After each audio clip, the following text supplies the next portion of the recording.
का प्राइमरी जो एम है, ऑब्जेक्टिव है, वो क्या है कि मैं मैक्सिमम क्लैरिटी आपको प्रोवाइड कर पाऊं एज अ टीचर कि भाई इस कंपोनेंट से डरना है या कंपोनेंट के की तैयारी करके आपने और कॉन्फिडेंस को बूस्ट करना है।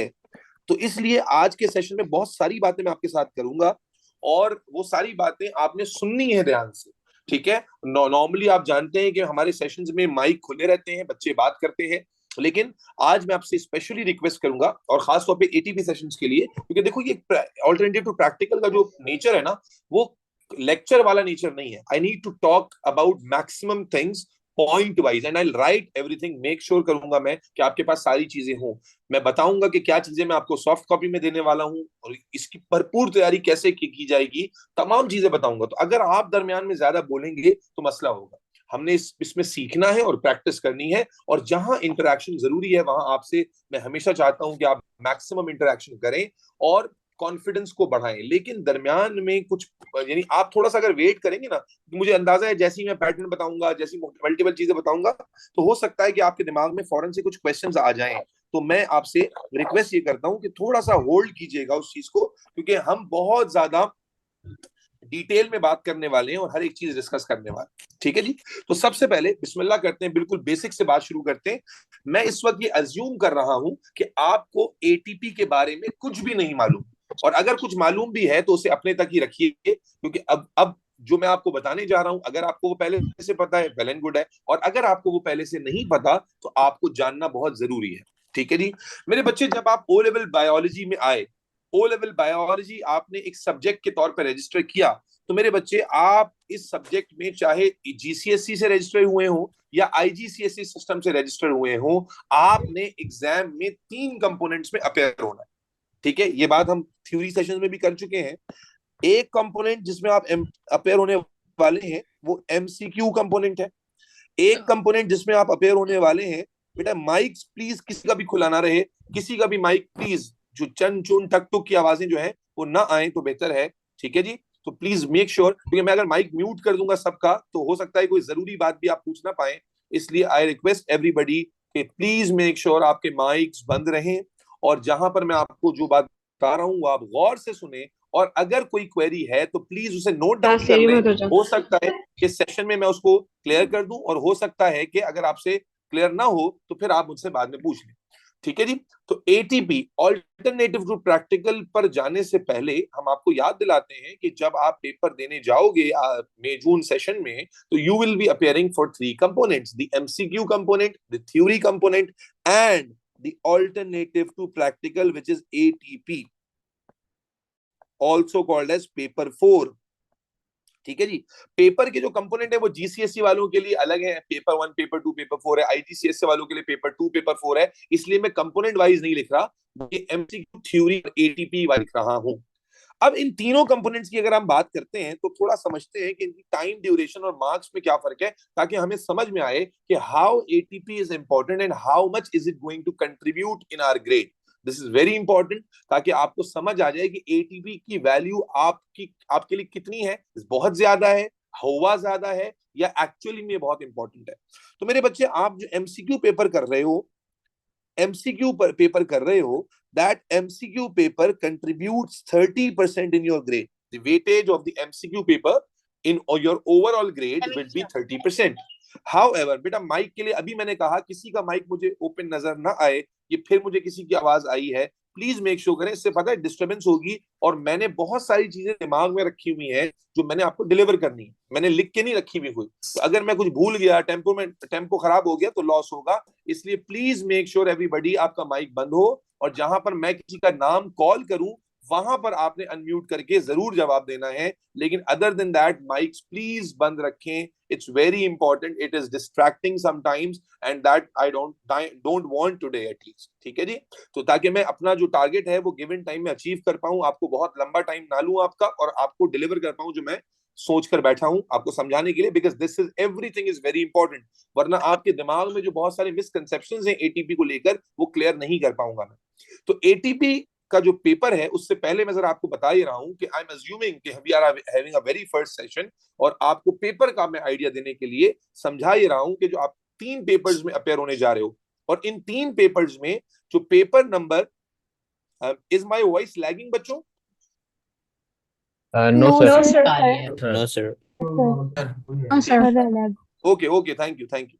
ठीक है, तो बेटा एमसीक्यू पेपर जो है वो आपका ओवरऑल ग्रेड में, चाहे आप आईजीसीएसई में अपेयर हो रहे हैं, जीसीएसई में अपेयर हो रहे हैं, जो भी बोर्ड से अपेयर हो रहे हैं, आपका एमसीक्यू वेटेज 30% है। And obviously the major weightage is given by your theory paper which contributes 50% of your grade, of overall grade. And definitely अगर simple maths आप समझते हैं तो it means when it comes down to ATP it contributes 20% of your overall grade. क्या ये 20% बिल्कुल ही insignificant है? Answer is no. अगर आप एमसीक्यू देखो, बायोलॉजी की जब भी हम बात करते हैं, अगर आप एक ऐसे बच्चे हो जिसने तगड़ी तैयारी की है तो एमसीक्यू पेपर आपके लिए बहुत ज्यादा प्रॉब्लमेटिक नहीं होता। मैं फिर एक बार आगे जाने से पहले रिक्वेस्ट करूंगा, I am still seeing lot of mics are open, please make sure that your mics remain close, otherwise I have to use the setting to mute everybody. Please be very clear, mics बंद रखें। Thank you बच्चों। तो मेरे बच्चे, हम बात कर रहे थे कि हमारा जो एटीपी कंपोनेंट है, as you can see here, that contributes 20% to overall grade.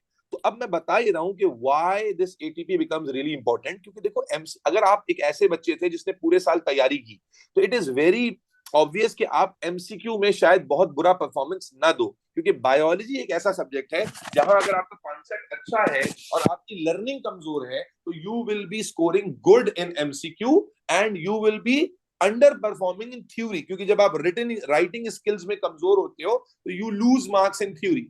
अब आपको समझना यह है कि अगर आपको ए या ए स्टार चाहिए तो आपको मालूम है कि ए लाने के लिए आपको 80% से ऊपर जाना है। वैसे तो आपके कैम्ब्रिज सिस्टम में थ्रेशोल्ड चलता है, जब पेपर मुश्किल होता है तो नीचे आ जाता है ग्रेड थ्रेशोल्ड, ऊपर अगर पेपर इजी होता है तो ग्रेड थ्रेशोल्ड ऊपर चला जाता है। लेकिन अगर मोटी मोटी बात करें तो 80 ओवरऑल आपके मार्क्स 80% से ज्यादा होने चाहिए, और वो उसी वक्त होंगे जब आपने एमसीक्यू में बहुत अच्छा परफॉर्म किया। अगर थ्योरी में कुछ गड़बड़ हुई तो दैट गड़बड़ must be covered by ATP. ATP अच्छा करके आप उस ब्लेंडर को आप बचा सकते हो, अपने ग्रेड को गिरने से बचा सकते हो, अपने ग्रेड को सेव कर सकते हो। इसीलिए मैं हमेशा कहता हूं कि एटीपी सेवियर है। एटीपी चाहे फिजिक्स का हो, केमिस्ट्री का हो, बायोलॉजी का हो, एटीपी सेवियर पेपर होता है, यानी ये पेपर आपके ग्रेड को डुबाता नहीं है, बचाता है, बशर्त ये प्रोवाइडेड दैट कि आपने इसकी तैयारी स्मार्टली की है। यूजुअली स्कूल्स के अंदर एटीपी, आम तौर पर ऑब्जर्वेशन ये रहती है कि एटीपी स्पेसिफिकली अलग से डेडिकेटेड तरीके से प्रैक्टिस नहीं किया जाता, और नॉर्मली जब थ्योरी चल रही होती है तो साथ में एटीपी भी चलते हैं, तो उसकी वजह से क्या होता है कि एटीपी को लेकर थोड़ा सा फेयर डेवलप हो जाता है। अब आ जाए बायोलॉजी के एटीपी के बारे में बात करते हैं। देखो, एटीपी बायोलॉजी का है, केमिस्ट्री का है या फिजिक्स का, तीनों का वेटेज वही है 20%। और जो कमी बेशी आप एमसीक्यू या थ्योरी में छोड़ेंगे, दैट कमी बेशी इज कंप्लीटेड बाय एटीपी। और अगर आपने एमसीक्यू थ्योरी भी अच्छा कर दिया है तो एटीपी तो अच्छा होना ही चाहिए। याद रखिए, आपके एटीपी का जो स्कोर है वो अगर आपने स्मार्टली तैयारी की है तो ये मुमकिन नहीं है कि आपका एटीपी स्कोर 90% से कम हो। 90% से कम एटीपी में स्कोर वही बच्चा करता है जिसने एटीपी की तैयारी बिल्कुल एंड मोमेंट पे की होती है, एक हफ्ता पहले की होती है या 10 दिन पहले की होती है, उसका स्कोर 90% से कम आएगा। वरना मैक्सिमम बच्चा जो स्मार्ट है, जो मेहनती है, वो 90% से ऊपर एटीपी में स्कोर कर जाएगा। तो पहली चीज जो मैंने आपको बताई कि आप 3 कंपोनेंट्स में अपेयर होने जा रहे हैं, और एमसीक्यू थ्योरी, एटीपी कंपोनेंट। अच्छी बात यह है कि तीनों कंपोनेंट अलग अलग डेट्स पर हैं। देयर वर ईयर्स जिस बेटा किसका माइक खुला हुआ है? मैं अब ये लास्ट वार्निंग दे रहा हूं, किसका माइक खुला हुआ है? जैद जरा नोटिस करेंगे किसका माइक खुला हुआ है बेटा क्लास में। जी सर, मैं इनको मैसेज करूँ माइक बंद करने के लिए। मुझे नाम बताएं, मैं किक आउट कर दूंगा, because this is the third fourth time I am saying that please do not, क्योंकि ठक ठुक हो रहा है, this is literally disturbing. Please make sure your mic is not open, please put yourself on mute everybody. देखो, इस तरह से फिर हमारा डिस्ट्रैक्शन होगा एंड दैट वुड क्रिएट फस। ठीक है, मैंने जैसे कहा, I need to cover lot of things today, और उनके लिए जरूरी है कि I have to focus more on my lecture, ठीक है, नॉट ऑन ठक टुक। चलो, तो मेरे बच्चे पहली चीज हम सबको समझ आ गई। I will repeat my things again and again, ताकि अगर कोई बच्चा लेट ज्वाइन कर रहा है वो सुन ले। ठीक है जी। तो मैंने क्या कहा, आप एग्जाम में 3 पेपर्स देने जा रहे हो, MCQ theory ATP, MCQ 30% contribution, theory 50% contribution, ATP 20% contribution. तो एटीपी का कंट्रीब्यूशन कंपैरेटिवली कम है, लेकिन मेरे बच्चे आप देख पा रहे हो कि अगर आपसे कोई गलती एमसीक्यू में हो जाती है, कोई कमी थ्योरी में रह जाती है, तो जस्ट इमेजिन एटीपी उसका कंपनसेशन है, और आप एटीपी अच्छा करके अपना ग्रेड मेक श्योर कर सकते हो कि वो ए स्टार रहे या एटलीस्ट ए तो रहे। अगर अल्लाह ना करे आपने कोई मेजर भंड कर दिया थ्योरी के अंदर या एमसीक्यू के अंदर, तो एटीपी आपका इस लेवल पर एक्सेलेंट होना चाहिए कि वो आपके ग्रेड को ए स्टार ही में रखे। खैर, आगे चलते हैं। अब मेरे बच्चे, ये एटीपी कितनी देर में करना है आपने? तो ये एटीपी चाहे आप आईजीसीएससी से कर रहे हो या आप जीसीएससी से कर रहे हो, ये एटीपी 1 आवर में करना है, यानी 60 मिनट्स में आपने इस पेपर को सॉल्व करना है। और इसके अलावा आप जानते हैं कि जो एमसीक्यू पेपर होता है वो भी 60 मिनट्स में करना होता है। तो एमसीक्यू 60 मिनट्स में करना मुश्किल होता है, लेकिन एटीपी 60 मिनट्स में आसानी से हो जाता है अगर आप मेंटली प्रिपेयर्ड। तो एटीपी कंपोनेंट 1 घंटे में अटेम्प्ट करना होता है, 1 घंटा मिलेगा, और ये आपको 40 मार्क का पेपर होता है। मार्क्स मैंने आपको बताया नहीं, 40 मार्क का पेपर है, 40 मार्क का पेपर है। और ये 40 मार्क का पेपर जो ग्रेड 20% कंट्रीब्यूट करता है, ये 60 मिनट्स में आपने कंप्लीट करना है। That is more than enough time अगर आप मेंटली प्रिपेयर्ड होके गए हो। यूजुअली जो बच्चे तेज होते हैं उनका एटीपी 1 घंटा नहीं लगता, 40-45 मिनट में, 40 to 45 मिनट्स में एटीपी कंप्लीट हो जाता है। लेकिन मैं हमेशा बच्चों को हर साल समझाता हूं कि भाई रेस नहीं लगानी है कि कौन जल्दी कंप्लीट कर रहा है। आप पूरे 60 मिनट्स इस्तेमाल करो, लेकिन सही करो, एक एक चीज सोच सोच के लिखो। ये ज्यादा वैल्यूएबल है, ज्यादा प्रोडक्टिव है कि आप रेस लगा के ये समझ रहे हो कि मैंने 30 मिनट में कर लिया या 40 मिनट्स में कर लिया तो मैंने बहुत अच्छा कर लिया। इट्स नॉट इंपॉर्टेंट कि आप कितना जल्दी कर रहे हो। Examiner is not going to give you marks आपने कितना अर्ली कर लिया। तो यूजुअली बच्चे क्या कहते हैं, अक्सर जब हम अर्ली पेपर कर रहे होते हैं, सर मैं तो प्रैक्टिस कर रहा हूँ 40 मिनट में हो जाता है। वो भाई 40 मिनट में सही हो रहा है या नहीं हो रहा? तो अक्सर, बल्कि ज्यादातर केसेस में ऑब्जर्वेशन मेरी एज अ टीचर ये रही है कि जब आप ज्यादा जल्दबाजी और ज्यादा ओवर कॉन्फिडेंट होकर करते हो तो आप केयरलेस हो जाते हो and you start losing marks in some minute things, जो कि आपको अगर केयरफुल होकर करते तो नहीं लूज करते। तो खैर, अब तक मैंने आपको कहा कि एटीपी का जो कंपोनेंट है 40 मार्क का ये कंपोनेंट है, 40 मार्क का पेपर है, 1 घंटे में करना है, 20% आपका ग्रेड कंट्रीब्यूशन इससे मिलता है। And imagine this as a saviour of your grade. जो भी ग्रेड में कमी बेशी रहती है वो एटीपी पूरी कर देता है, और आसानी से आप एटीपी के थ्रू मार्क्स हासिल कर सकते हो। It's a mark gainer, not a mark loser. खैर, अब अगला सवाल ध्यान में आ जाता है कि चलो ठीक है सर, हमें समझ आ गया एटीपी जो है वो हमने देना है और 20% हमें ग्रेड मिलेगा, 1 घंटे में करना है, बेसिक बातें हमें समझ आ गई। अब सवाल ये है कि सर ये एटीपी कब होगा? तो टाइम टेबल आप जानते हैं आ चुका हुआ है। तो टाइम टेबल में अच्छी बात क्या है, गुड न्यूज क्या है कि पिछले 2-3 सालों से हम देख क्या रहे थे कि बायोलॉजी का ATP was overlapping with maths paper. Biology का जो एटीपी था वो मैथ के पेपर के साथ, या इवन के बायोलॉजी का जो थ्योरी पेपर था, it was overlapping with other science subject papers.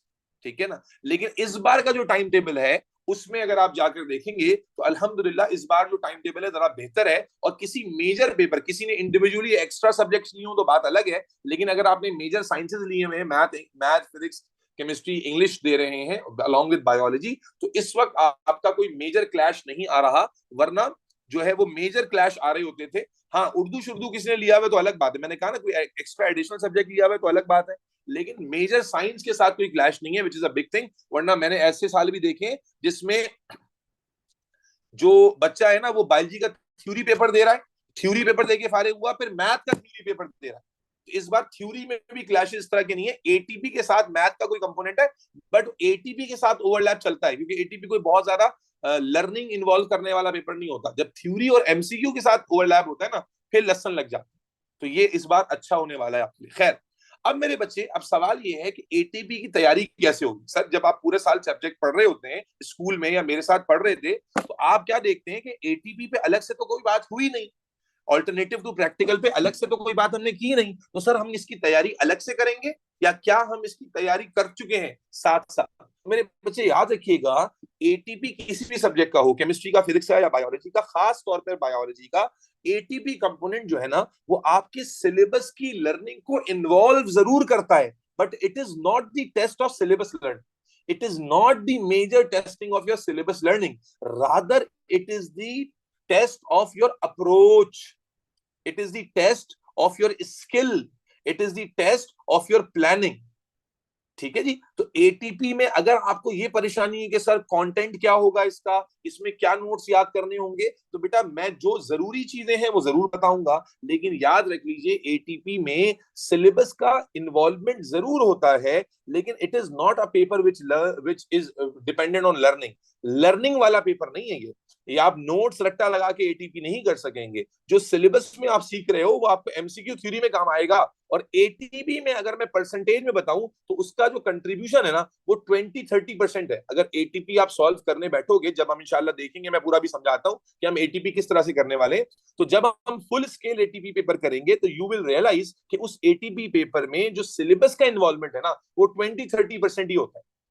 बाकी 70% is not syllabus involvement, rather it's your skill, your common sense, your mathematical calculations, your graph techniques and जो basic instructions हैं वो सारी चीजें होती हैं। It's not more of a content, it's more of the practice approach, learning, reading of instructions, ये सारी चीजें ज्यादा इन्वॉल्व होती हैं। तो इसलिए इस हवे को दिमाग से निकाल दो कि सर इसमें लर्निंग क्या करेंगे, नोट्स कहां से आएंगे। जैसे भी किसी ने चैट में लिखा हुआ है कि सर वो जना क्या नाम है, बुक कौन सी पढ़नी है, भाई कोई बुक नहीं पढ़नी, जो मैं पढ़ा रहा हूं और जो मैं सॉफ्ट कॉपीज दूंगा बस दैट वुड बी इनफ। उसके अलावा कुछ भी एक्स्ट्रा पढ़ने की जरूरत नहीं है, कोई फजूल है टाइम जाया करना है, वो टाइम आप थ्योरी पे लगाएं, वो टाइम आप एमसीक्यू में लगाएं।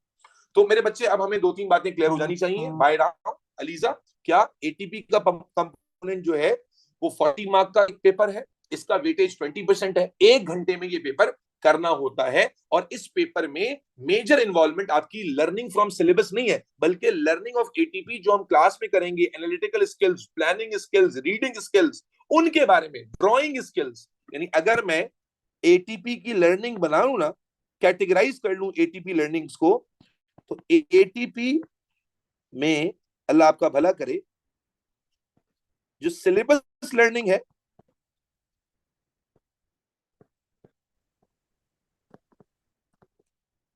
वो बस 22। बेटा फिर किसी का माइक खुला, किसका माइक खुला है भाई, प्लीज अनम्यूट करें अपने आप को। 20-30% सिलेबस लर्निंग काम आने वाली है, इससे ज्यादा नहीं। ये भी मैं मैक्सिमम बता रहा हूँ। एटीपी में जो लर्निंग्स काम आती हैं वो ड्राइंग स्किल्स है। ये मैं आपको सिखाऊंगा, आपको कुछ नहीं आता हो दैट्स ओके, आपको जब सिखाया जाए तब आना चाहिए। ड्राइंग स्किल्स है, ग्राफ स्किल्स है,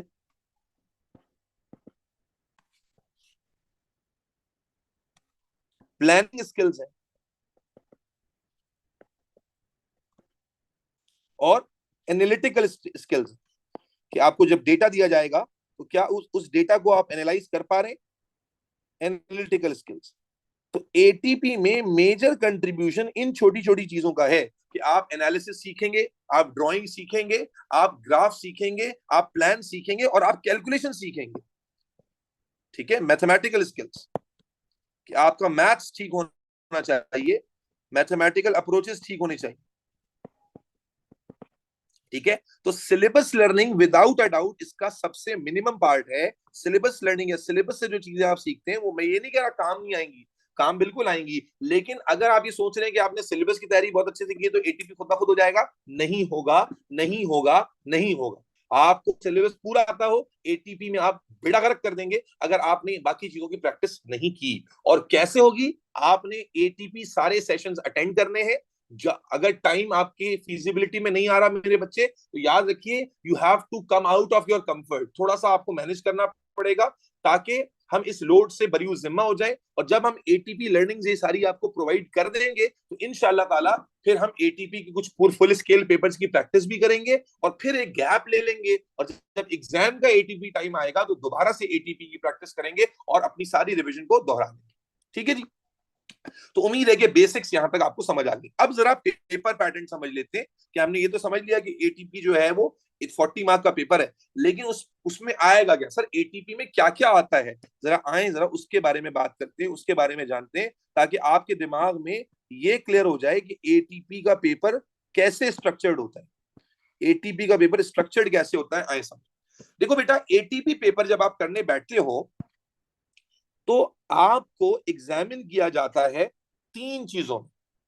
आपको जो क्वेश्चंस मिलेंगे वो तीन टॉपिक्स को मिला जुला कर बनाए जाते हैं। अब या तो उन तीनों टॉपिक्स को मर्ज करके दो क्वेश्चंस बनाए जाते हैं, या बल्कि मैं लिख भी देता हूं कि अगर हम पेपर पैटर्न की बात करें तो पेपर पैटर्न में जब आप एटीपी का कोई भी अर्ली पेपर खोलेंगे तो आपको पेपर में मैक्सिमम 2 to 3 क्वेश्चन नजर आएंगे। ठीक है, देर आर एटीपी जिनमें 2 ही क्वेश्चंस होंगे और देर आर एटीपी जिनमें मैक्सिमम 3 क्वेश्चंस होंगे। ठीक है जी, 2 to 3 क्वेश्चंस का स्ट्रक्चर होता है एटीपी का बायोलॉजी के। या तो 2 सवाल आते हैं और अब ज्यादातर एटीपी अगर रिसेंट ईयर के देखेंगे तो उनमें 3 क्वेश्चंस आए हुए होते हैं। ठीक है जी, 3 क्वेश्चन यूजुअली आपको नजर आ रहे होते हैं एटीपी में। अब ये 2 क्वेश्चन हो या 3 क्वेश्चन हो या चले मैं मान लेता हूं 4 हो जाए, अगर मान लीजिए आपका एटीपी बहुत फ्रंट आ गया और 4 सवाल आ गए तो बेटा ये बड़ा एटीपी प्रिडिक्टेबल हो चुका है। अब जो एटीपी अपडेट के बाद चाहे केमिस्ट्री का हो, फिजिक्स का हो या बायोलॉजी का हो, इसका पैटर्न प्रिडिक्टेबल है। इसमें मेरी एज अ टीचर कोई कमाल नहीं है। एवरी टीचर नोज कि जनाबे अली अब एटीपी किस पैटर्न पर आएगा। बच्चे को पता होना चाहिए, टीचर को पता होने से क्या है, बच्चे को पता होना चाहिए इस एटीपी में 3-4 चीजें आने वाली हैं। कौन कौन सी चीजें आने वाली हैं बेटा? पहली चीज जो आप इस एटीपी में देखेंगे वो है magnification and drawing. Magnification, calculations, magnification, it's calculations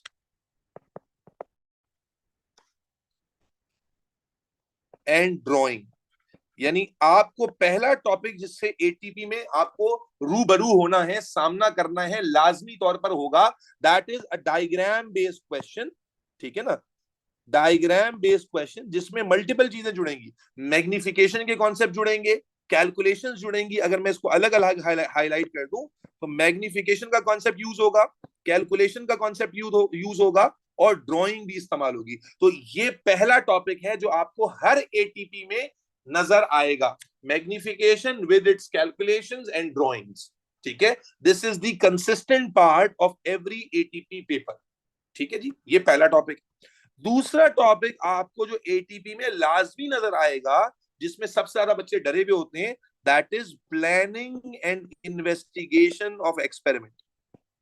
planning and investigations of experiment, यही वो एटीपी का पार्ट है जिसको लेकर बच्चे केमिस्ट्री में, फिजिक्स में, बायोलॉजी में बहुत डरे हुए होते हैं। और सबसे आसान पार्ट यही होता है। जब हम यहां तक पहुंचेंगे तो आपको मैं इंशाल्लाह अल्लाह चाहे तो ये आसान कर दूंगा आपके लिए। तो planning and investigation of experiment, जिसको हम एक्सपेरिमेंटल डिजाइन कहते हैं। अच्छा, ये प्लानिंग शुरू से आती थी। जो बच्चे केमिस्ट्री में ना वो ज्यादा परेशान होते हैं क्योंकि केमिस्ट्री में जो एक्सपेरिमेंटल डिजाइन है ये अपडेट के बाद ऐड हुआ है। तो अब केमिस्ट्री वाले बच्चे बड़े परेशान रहते हैं कि सर एक्सपेरिमेंटल डिजाइन कैसे आएगा और ढिमकाना फलाना, लेकिन बहरहाल हो जाएगा। तो दूसरा क्वेश्चन या दूसरा टॉपिक जो आप एटीपी में देखेंगे, that would be about planning and investigation of an experiment. आपको एक सिनेरियो दिया जाएगा और उस सिनेरियो पर आपको एक एक्सपेरिमेंट प्लान करना होगा और प्लान करके पूरा डिजाइन करना होगा। और मैं हमेशा कहता हूं कि बच्चे कहते हैं सर कैसे करेंगे, हम तो नल्ले हैं, हम तो निकम्मे हैं, हमसे 2 लाइनें लिखी नहीं जाती, तो एक्सपेरिमेंटल डिजाइन कैसे करेंगे? तो मेरे बच्चे आपको तमाम टिप्स एंड ट्रिक्स मैं बताऊंगा। It is more of the knowledge जो मैं आपको दूंगा उसको यूज करेंगे, और अगर आप उसको सही से यूज करेंगे तो you will be able to exactly plan an experiment in a way जिसमें आप उसमें मार्क्स आसानी से स्कोर कर लेंगे। ठीक है जी, तो प्लानिंग एंड इन्वेस्टिगेशन ये दूसरा पार्ट होगा एटीपी का। और तीसरा पार्ट जो एटीपी का होता है वो ग्राफ्स एंड चार्ट्स। तीसरी चीज जो आपको एटीपी में नजर आती है वो ग्राफ्स और charts. There are graphs which you are required to draw, कभी कभी ड्रॉ हुए हुए आ जाते हैं, and you are required to analyse. ज्यादातर केसेस में चार्ट्स आ जाते हैं, डेटा आ जाता है, उसको एनालाइज करना है, एनालाइज करके उसके कंक्लूजन्स ड्राइव करने, ग्राफ ड्रॉ करना है। तो ग्राफ और चार्ट से रिलेटेड जो है वो चीजें आ जाती हैं। तो एटीपी में 3 पार्ट्स यूजुअली होते हैं, और इन्हीं तीनों को जोड़ जाड़कर आपको पेपर मिलेगा। इन तीनों को जोड़ जाड़कर आपको 2 या 3 या इवन 4 क्वेश्चंस भी अगर आ रहे हैं तो इन्हीं पार्ट से रिलेटेड वो क्वेश्चंस आएंगे। सबसे बड़ा पार्ट यूजुअली हम जो देखते हैं वो ये वाला होता है। इसमें बहुत सारी चीजें आ जाती हैं। इस सिलेबस इन्वॉल्वमेंट भी सबसे ज्यादा इसी पार्ट में होती है। इसमें सिमिलैरिटीज डिसिमिलैरिटीज पूछी जा सकती हैं, इसके अंदर जनाब अली थ्योरी से रिलेटेड जनरल क्वेश्चंस पूछे जा सकते हैं। तो सबसे ज्यादा आमतौर पर इस पार्ट में मार्क्स स्कोर होते हैं और लूज भी इसी पार्ट में होते हैं।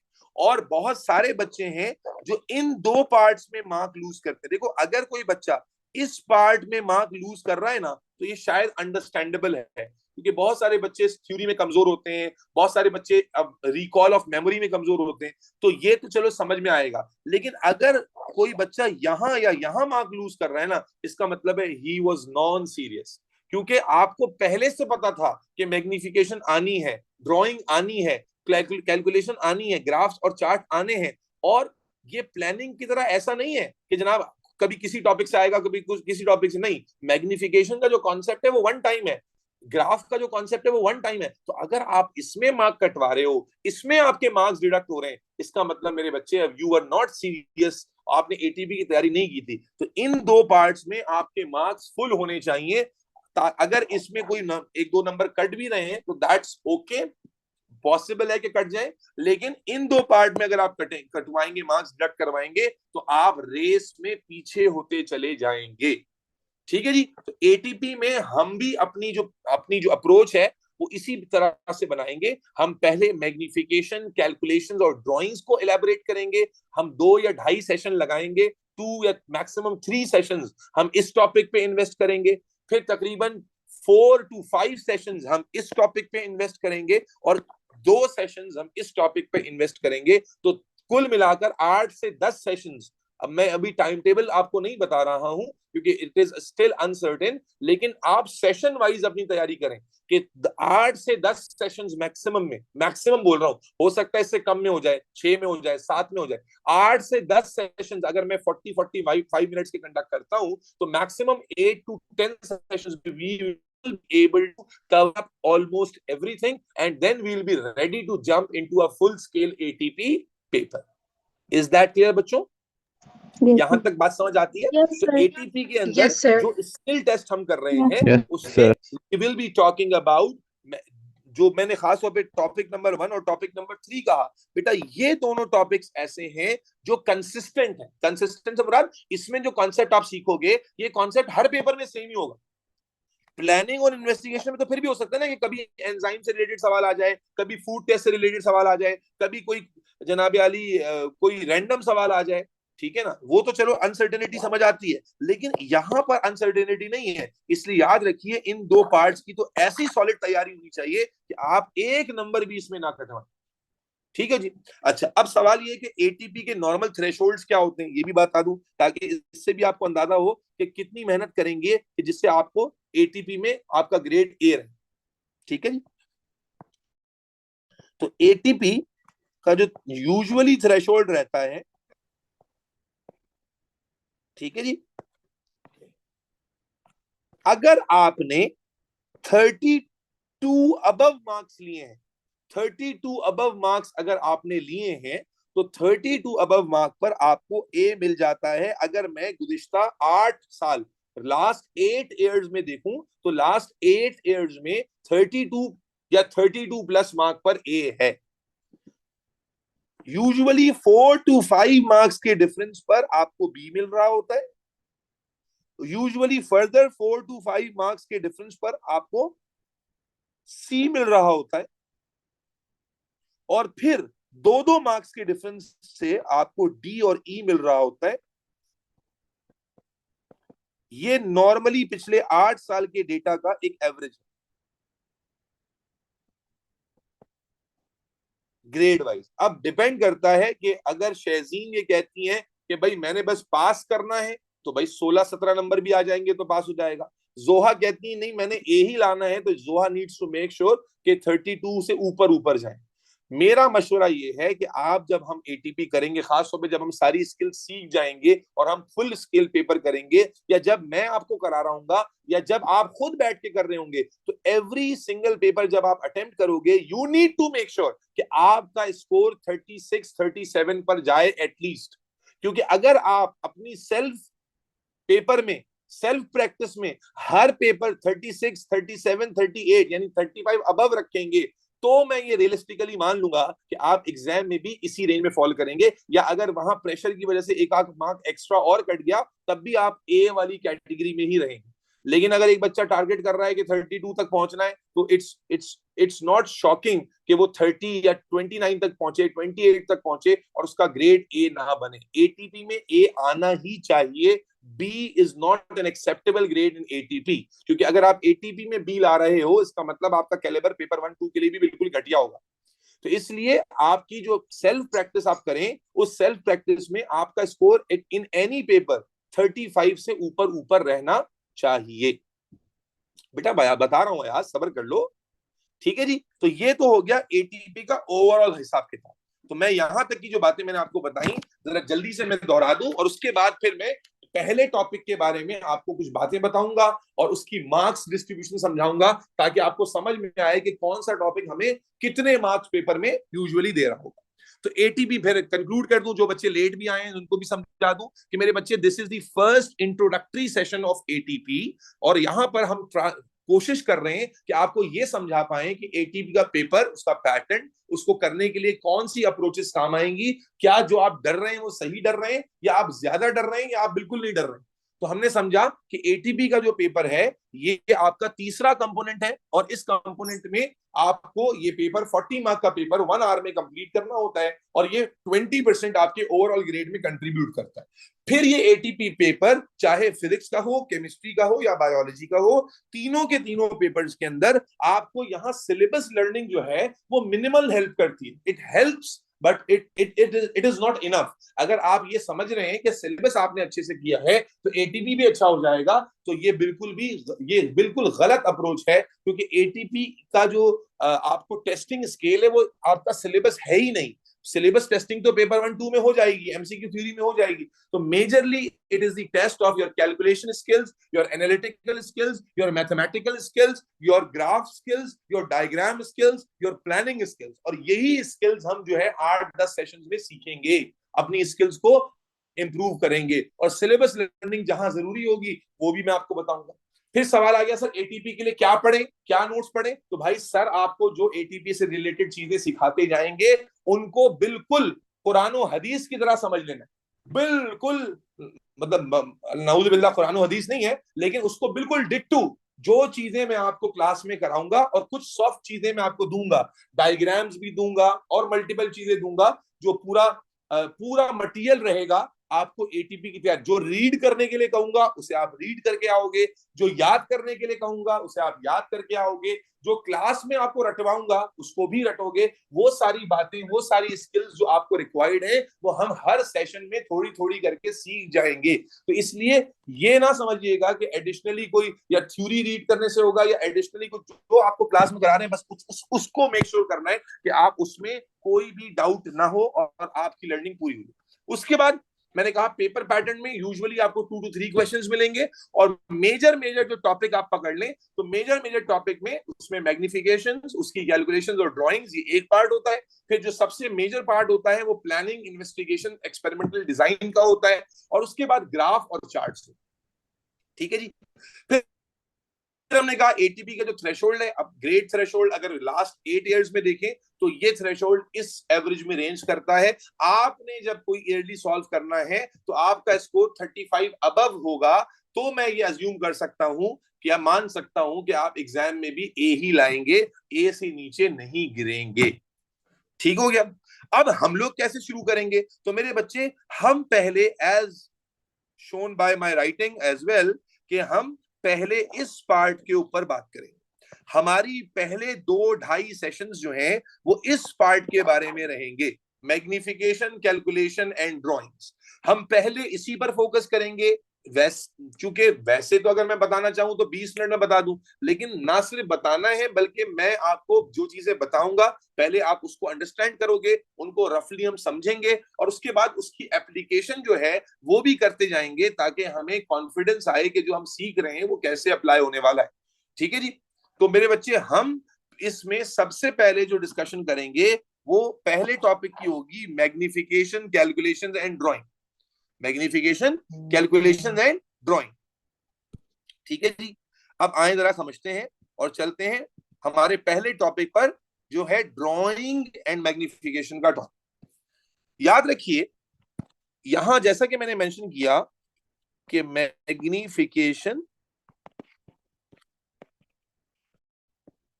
अच्छा मैग्निफिकेशन आपको थ्योरी में भी काम आएगी। मैग्निफिकेशन, कैलकुलेशन एंड ड्राइंग, ये जो टॉपिक है बेटा एग्जाम में, एटीपी पेपर में, ये आपको टुगेदर 10 मार्क देता है। जो टॉपिक हम करने जा रहे हैं ये आपको आउट ऑफ 40 10 मार्क देगा। 10 मार्क आपको आउट ऑफ 40 इससे मिलेंगे। And this is a part जिसमें गलती होनी ही नहीं चाहिए। ये 10 में 10 होने चाहिए एवरी पेपर में। ये 10 में 10 वाला होना चाहिए। कैसे मिलेंगे 10 मार्क्स? यूजुअली जो पैटर्न हम देखते हैं उसमें मैग्निफिकेशन और उसकी कैलकुलेशन ये 5 मार्क्स की होती है बेटा, और जो ड्राइंग आती है वो भी 5 मार्क्स की होती है। तो 5 मार्क्स की ड्राइंग आ जाएगी और 5 मार्क्स की मैग्निफिकेशन और उसकी कैलकुलेशन, जिसमें फॉर्मूला, सही आंसर, सही यूनिट, ये सारी चीजें आ जाएंगी। तो ये जो पहला टॉपिक हम कवर करेंगे तकरीबन 2 सेशंस में या 2.5 सेशंस में, इस पहले टॉपिक के अंदर हम आउट ऑफ 40 10 मार्क हासिल कर लेंगे, गारंटीड। और ये 10 मार्क लूज नहीं होने चाहिए। आपको हर पेपर, चाहे वो रीसेंट ईयर के पेपर हो या पुराने, जब आप उसमें मैग्निफिकेशन और ड्राइंग वाला पार्ट उसमें लाजमी 10 आउट ऑफ 10 आपको स्कोर करना है, उससे नीचे बात नहीं बनेगी। इज दैट क्लियर बच्चों? Yes sir. Yes, फिर sir. बाकी टॉपिक्स कितने कंट्रीब्यूशन करेंगे, जैसे जैसे मैं टॉपिक कराऊंगा हर टॉपिक के लिए बताऊंगा कि हम आउट ऑफ 40 कितने मार्क्स स्कोर करने के काबिल हो गए। लेकिन क्योंकि हम स्टार्ट करेंगे अपनी डिस्कशन को मैग्निफिकेशन ड्राइंग से, तो अभी आपका फोकस बेबी स्टेप्स लेने, ज्यादा हिरसो हवस में नहीं जाना। बेबी स्टेप नंबर 1 क्या है कि हमें आउट ऑफ 40 पहले 10 मार्क मेक श्योर कर लेने कि कोई माई का लाल हमारा 10 मार्क उखाड़ ना सके, ये हमें गारंटीड हो। हम कोई भी पेपर रैंडमली अटेंड करें तो ये 10 मार्क हमें पूरे मिल जाएं। और ये कैसे लेने हैं वो आपको पूरा सिखाऊंगा मैं, ठीक है जी। तो अब विदाउट फर्दर डू हम जल्दी से आज अगले 15 मिनट के लिए मैग्निफिकेशन के बारे में चंद बातें आपसे करेंगे, और ये कुछ बेसिक बातें होंगी। और उसके बाद इंशाल्लाह जब नेक्स्ट सेशन हम कंडक्ट करेंगे तो उसमें फिर इसको मजीद कंटिन्यू करेंगे। मेक श्योर करना है मेरे बच्चे, जितने बच्चे भी आज मेरी क्लास में हो मौजूद, मेरे बच्चे कोई एटीपी सेशन मिस ना हो। क्योंकि अगर आप लाइव नहीं ले रहे, आप रिकॉर्डिंग में ले रहे हो, कवर हो जाएगा, लेकिन मैं चाहता हूं कि आप लाइव सेशन में मौजूद रहें, ताकि क्वेरी अगर कोई आ जाएगी तो वो भी साथ साथ क्लियर होती चली जाए, ठीक है जी। तो अब ऑन दैट नोट, पहली चीज जो मैं आपको सिखाने जा रहा हूं वो है बेटा मैग्निफिकेशन। हेडिंग बना लीजिएगा, मैग्निफिकेशन।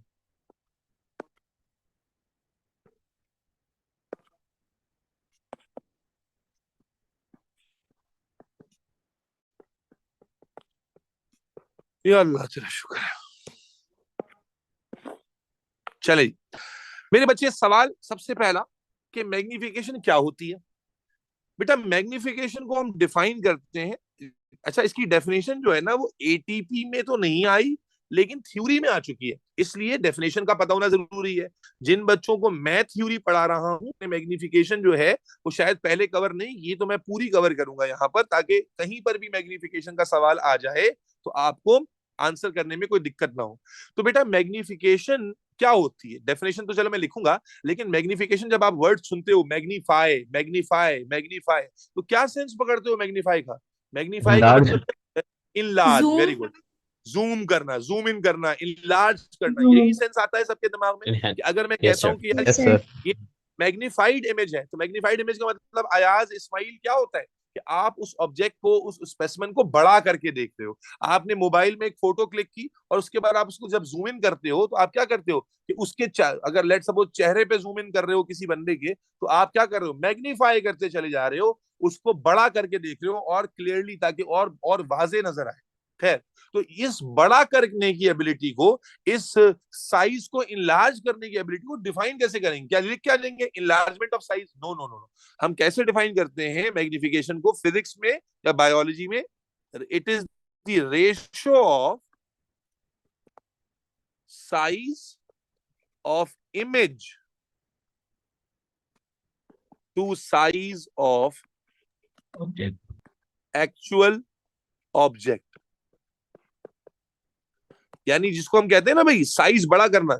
अयाज साइज बड़े करने का क्या सेंस है कि देखो अगर मैं तुमसे कहूं कि ऑब्जेक्ट बहुत छोटा सा है और उसकी इमेज बहुत बड़ी बन रही है, तो एवरीबडी विल मेक रिलेशन के इसका मतलब है मैग्निफिकेशन ज्यादा है या कम है। अगर स्पेसिमेन बहुत छोटा है और उसकी इमेज बहुत बड़ी बन रही है, तो आप क्या कहोगे, मैग्निफिकेशन ज्यादा है या कम है? ज्यादा है। ज्यादा है। ऑब्वियसली ज्यादा है, ज्यादा है। ठीक है ना। ऑब्वियसली क्या है, ज्यादा है। तो मेरे बच्चे जब हम सेंस समझते हैं तो डिफाइन कैसे करते हैं, डिफाइन ऐसे करते हैं, it is ratio of size of image. Image upon object है, इमेज अपॉन ऑब्जेक्ट है, इमेज अपॉन ऑब्जेक्ट है, उल्टा मत कर देना। तो अगर मैं इसका फॉर्मूला लिखूं तो बेटा फॉर्मूला क्या है, it is Image the size. Size of image upon actual size. Image का size upon actual size, image का साइज अपॉन एक्चुअल साइज। एक जुगाड़ भी बताता हूं मैं, अक्सर बच्चों को बुक्स में भी मौजूद होती है। अक्सर बच्चे बाज दफा कंफ्यूज हो जाते हैं कि कौन सा साइज ऊपर था कौन सा साइज नीचे था। इसके लिए बहुत सारी टेक्स्ट बुक में एक जुगाड़ लिखी हुई है, आई एम। आई एम का मतलब क्या है, अगर आप आई एम याद रखें तो आसानी हो जाएगी। M for magnification, I for image, A for actual size. तो अगर आप आई एम, क्योंकि अंग्रेजी का मकूला है, अंग्रेजी का वर्ड है, अंग्रेजी के दो वर्ड्स हैं, आई एम से गलती नहीं होगी। अगर आपको मैथ्स आती है तो मैग्निफिकेशन निकालने के लिए आप यहाँ ए मल्टीप्लाई हो रहा है तो यहाँ जाके क्या कराओगे, डिवाइड। तो हमेशा you will not make a mistake. Normally क्या होता है, बच्चे कई दफा कैलकुलेशन में उल्टा कर देते हैं फॉर्मूले को। तो आई इज इमेज, ठीक है ना। वैसे मैग्निफिकेशन का फॉर्मूला क्या है जो हमने डेफिनेशन लिखा, इमेज का size upon actual size. Image का साइज अपॉन एक्चुअल साइज। जब आप इमेज के साइज को एक्चुअल साइज से डिवाइड करते हैं, ठीक है ना, इमेज का साइज को एक्चुअल साइज से डिवाइड करते हैं, यू गेट मैग्निफिकेशन। लेकिन अगर आपको कभी भी कंफ्यूजन हो जाए तो just remember I am. I am से क्या फायदा होगा कि अगर आपने एम निकालनी है तो ए इधर जाके डिवाइड होगा, आई ऊपर रहेगा, ए नीचे रहेगा। Is that clear everybody? Yes, sir, clear. Yes, sir. ठीक हो गया। अब इस फॉर्मूले को कई तरीके से लिखा जा सकता है, लेकिन बेसिक फॉर्मूला यही है जो मैंने लिखा, ठीक है। अगर कहीं पर कोई वेरिएशन आएगी तो मैं तुम्हें बताऊंगा।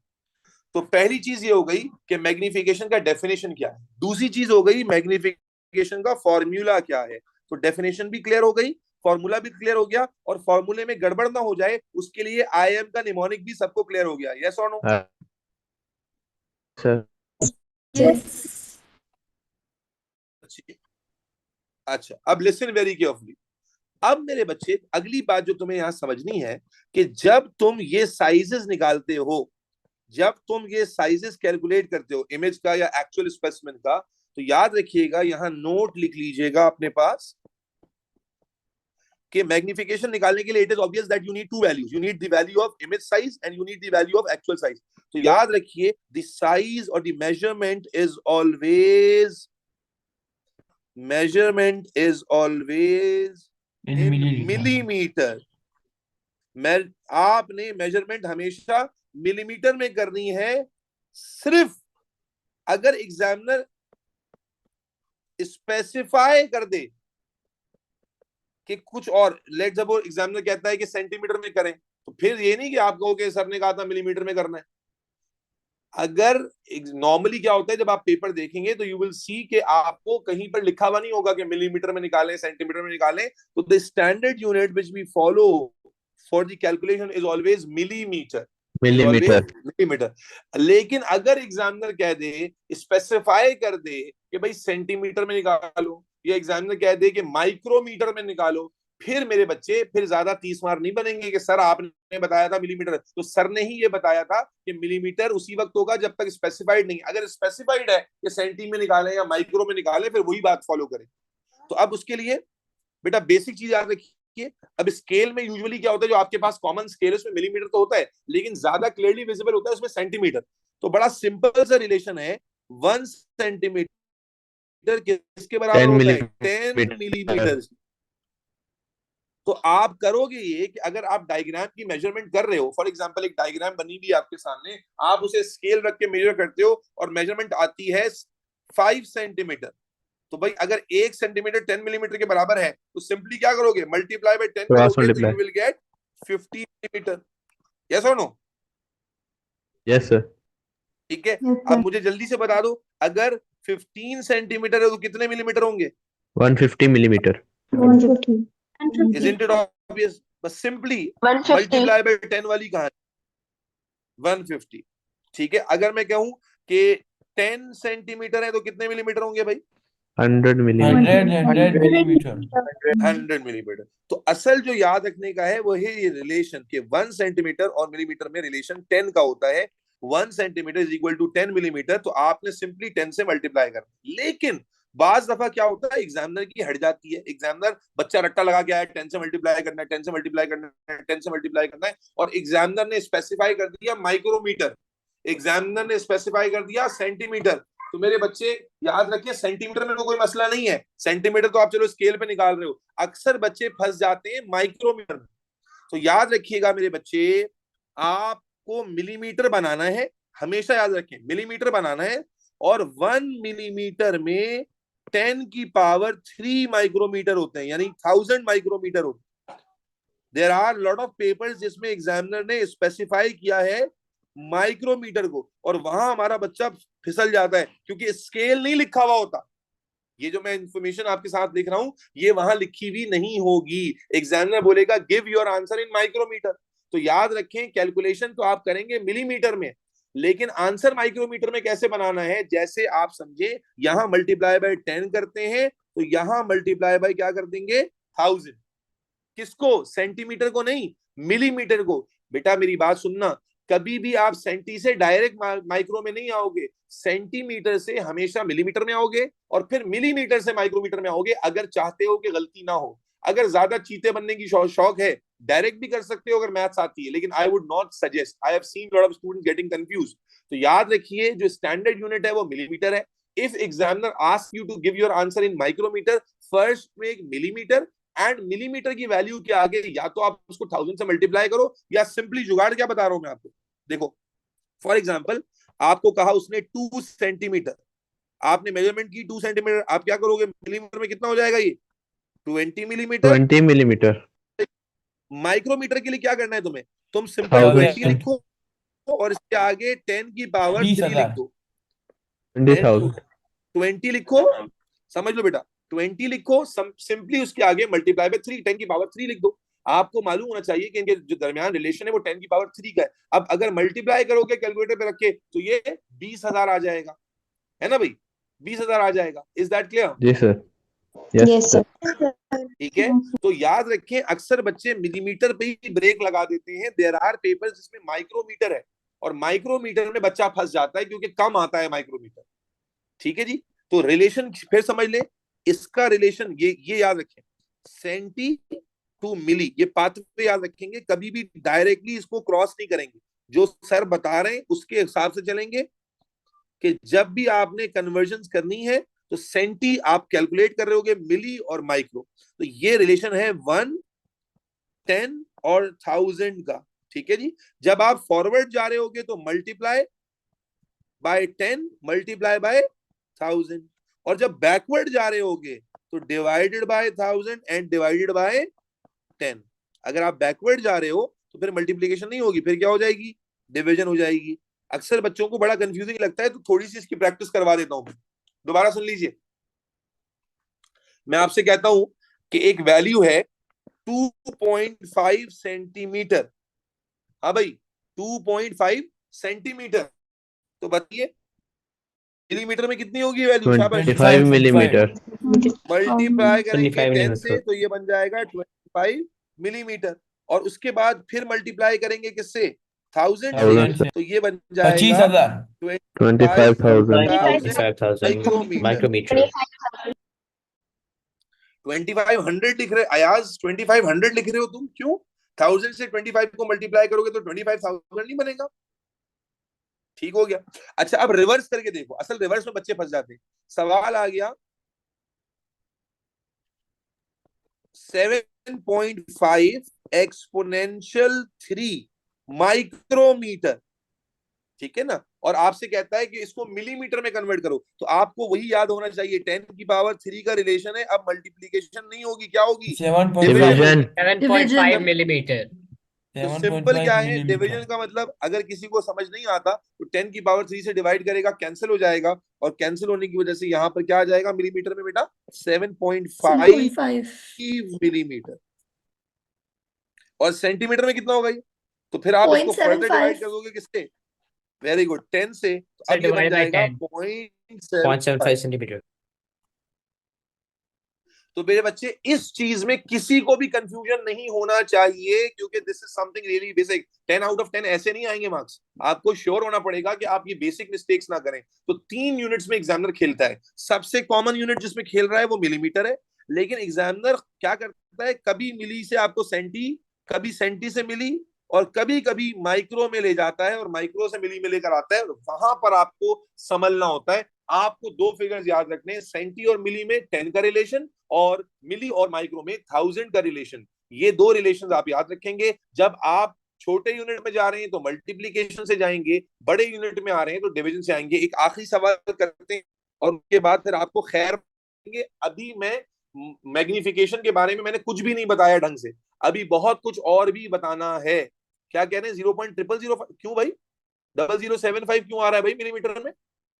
क्या कर रहे हो अयाज, तुम 7.5 को मल्टी डिवाइड तो नहीं कर रहे हो? 7.5 एक्सपोनेंशियल 3 था अल्लाह के बंदे, माइक्रोमीटर में इट वाज 7.5 एक्सपोनेंशियल 3।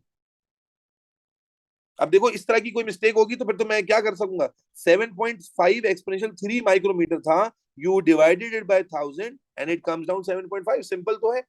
चलो एक और कैलकुलेशन करके देखते हैं, एक और कैलकुलेशन करके देखते हैं। लेट्स से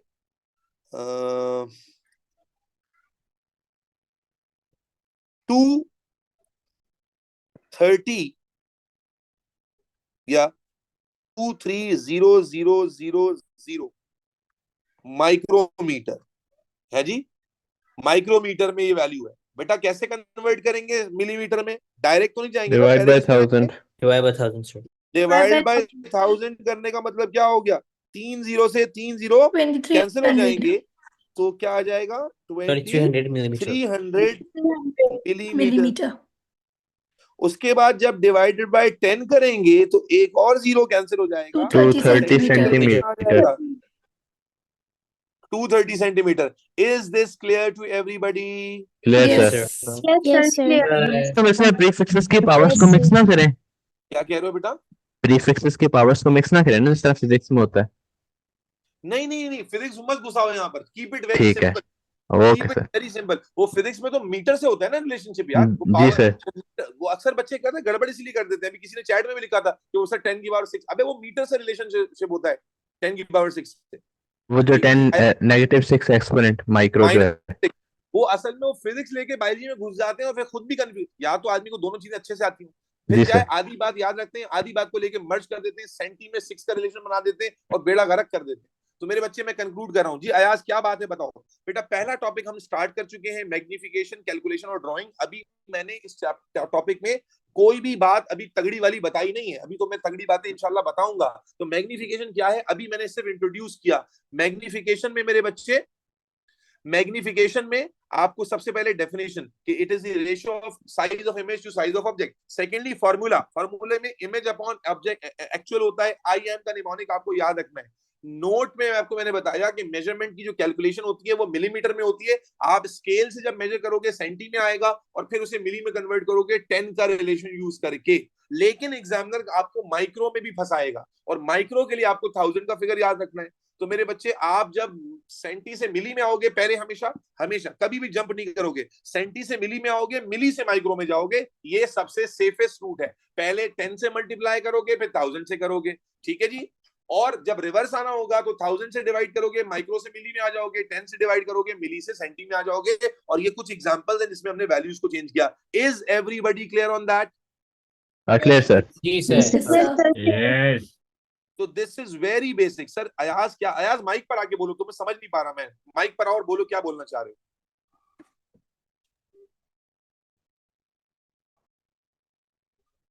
अयाज माइक पर आओ, अयाज अली। अच्छा माइक पर नहीं आ रहे भाई। ये फिजिक्स के टेबल की कोई बात कर रहे हैं, तो मैंने अभी आपको बताया कि फिजिक्स में जो आप टेबल पढ़ते हैं, फिजिक्स में ऐसा यूनिट सेंटीमीटर तो होता ही नहीं है ना।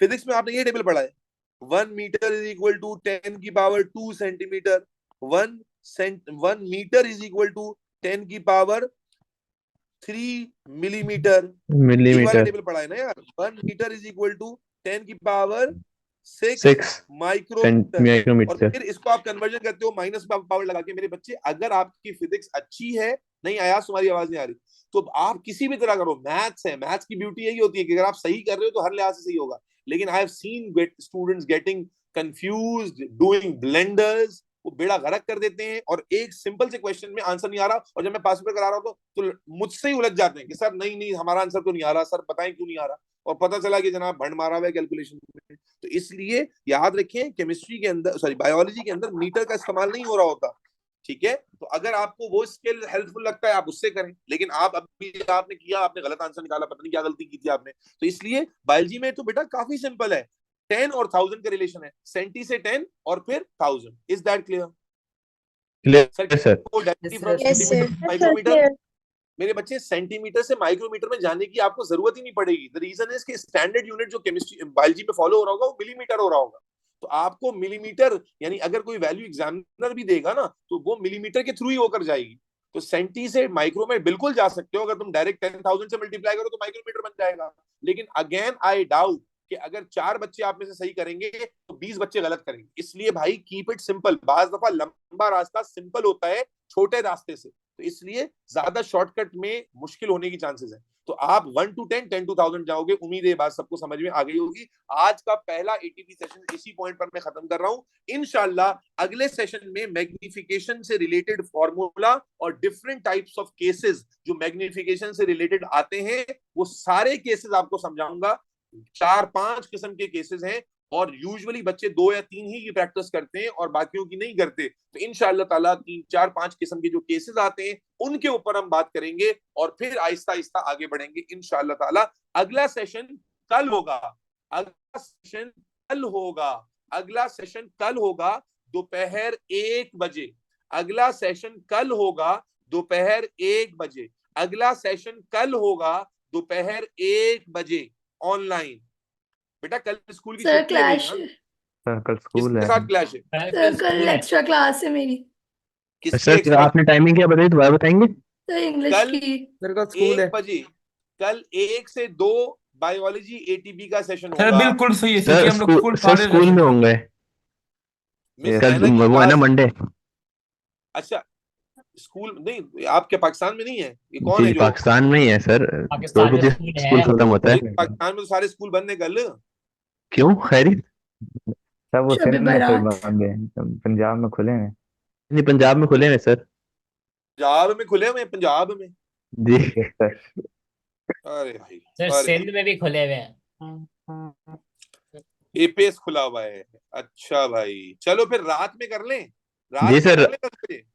रात में कर लो सर बिल्कुल। जी ठीक है।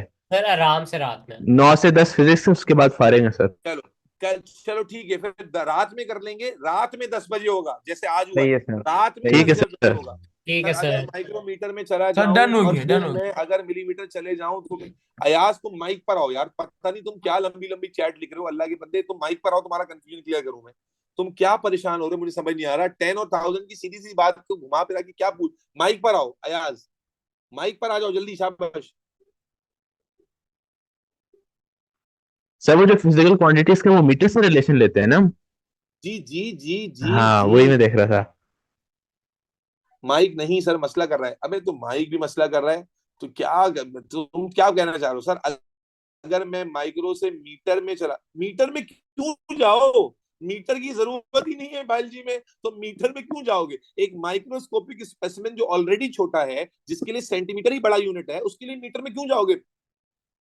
सोचो ना, कुछ अकल से बात सोचो कि एक स्पेसिमेन जो ऑलरेडी बहुत छोटा है, उसके लिए मीटर जैसा बड़ा यूनिट क्यों इस्तेमाल करोगे? अगर आप सिर्फ मैथ्स के लिए कह रहे हो तो ठीक है, आप जाओ, बिल्कुल जाओ, शौक से जाओ। लेकिन मेरे भाई दिमाग से उसको डिलीट करके एक सिंपल सा मेथड बिठाओ कि भाई 10 और 1000 के फिगर्स को यूज करना है। अगर आप सिर्फ मुझसे पूछ रहे हो कि मैं माइक्रो से मीटर में जाऊं फिर वापस क्या करूं पत्नी, तो बिल्कुल अगर आप सही करोगे तब भी सही आंसर आ जाएगा मेरे बच्चे। लेकिन ये आप क्यों उतने लिए अपने, सर मैं अगर माइक्रो से मीटर में चला जाऊं और फिर मैं अगर मिलीमीटर चले जाऊं तो फिर सर आप माइक्रोमीटर से सेंटी क्यों कह रहे हैं? मेरे बच्चे, आप फिजिक्स से बाहर नहीं आ पा रहे। मीटर का इस्तेमाल बायोलॉजी में नहीं होता है, ठीक है? मीटर का यूनिट आपने बायोलॉजी में इस्तेमाल नहीं करना होता है क्योंकि जरूरत ही नहीं होती है। बायोलॉजी में चल रहा है सेंटी, मिली और माइक्रो। अब अगर आप ये कह रहे हैं कि मुझे मीटर डालकर मैं डायरेक्ट कर लेते हैं माइक्रो से मिली, डायरेक्ट माइक्रो, तो माइक्रो से मिली तो डायरेक्ट ही हो रहा है। मेरी चंदा, क्या कर रहे हो तुम? क्या नशे में तो नहीं आ गए? माइक्रो से मिली डायरेक्ट ही तो कर रहे हैं। अरे क्या हो गया? ये देखो, ये डायरेक्ट नहीं किया है। What is this? माइक्रो से मिली तो डायरेक्ट ही हो रहा है 1000 से। ये डायरेक्ट ही तो कर रहे हैं माइक्रो से मिली। सब आप सेंटी का बीच कह रहे हैं। अबे तो मिली से सेंटी कह रहा हूं ना, अल्लाह के बंदे। भाई किसी और को कंफ्यूजन तो नहीं है ना ये? नहीं सर, नहीं। No clear sir, sir. No sir, all clear. चलो, तो जिनको नहीं है वो जा सकते हैं। मैं इसका कंफ्यूजन क्लियर कर दूं। मेरे बच्चे मिलीमीटर अल्लाह दरमियान में हाफिज। है। मिलीमीटर से हाफिज माइक्रो कह तो रहे हैं। डायरेक्ट ही जा रहे हैं, माइक्रो से मिली भी डायरेक्ट आ रहे हैं। अगर एग्जामिनर सेंटीमीटर बोलेगा तो सेंटीमीटर में जाने के लिए मिलीमीटर से आ जाएंगे। तो मैं कब कह रहा हूँ कि माइक्रो से तो मिली में डायरेक्ट ही आ रहे हैं, जो आप भी कह रहे हैं। सेंटी बीच में कहाँ आ रहा है? मिलीमीटर बीच में आ रहा है। अगर सेंटी से माइक्रो में जाना है तो मिलीमीटर, मैंने कहा, बीच में आएगा। अयाज अली सर अभी बैठ के मुझसे 2-3 क्वेश्चंस करवा लें। कर लो भाई, ये लो, करो। सर इसको अब 2 सेंटीमीटर को माइक्रोमीटर में कन्वर्ट करो।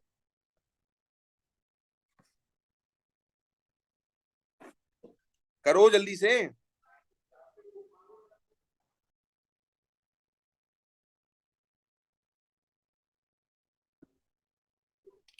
करके जवाब लिखो। कहाँ चले गए? सर कैम वर्ड्स का एटीपी कब होगा? कैम का यार जब होगा बता दूंगा जानू, तुम अभी एलजी पे फोकस करो। 20,000 ये तुमने माइक्रो में कन्वर्ट कर लिया, ठीक है। अब अगर आप, अब आपने डायरेक्ट किया या वैसे किया जैसे भी मैंने बताया?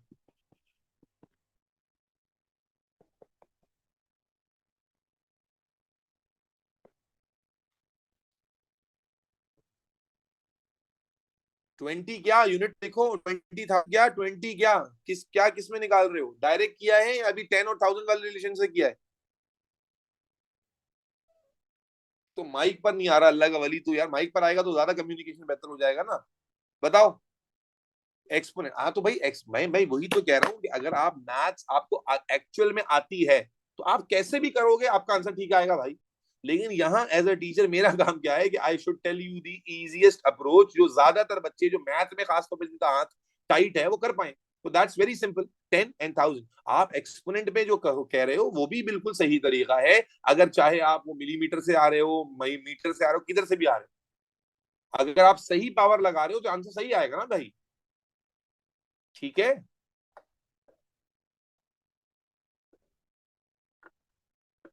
अयाज बात समझ आ गई?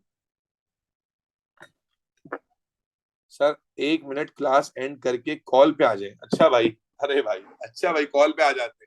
चलो बच्चों, अल्लाह हाफिज। ओके सर, अल्लाह।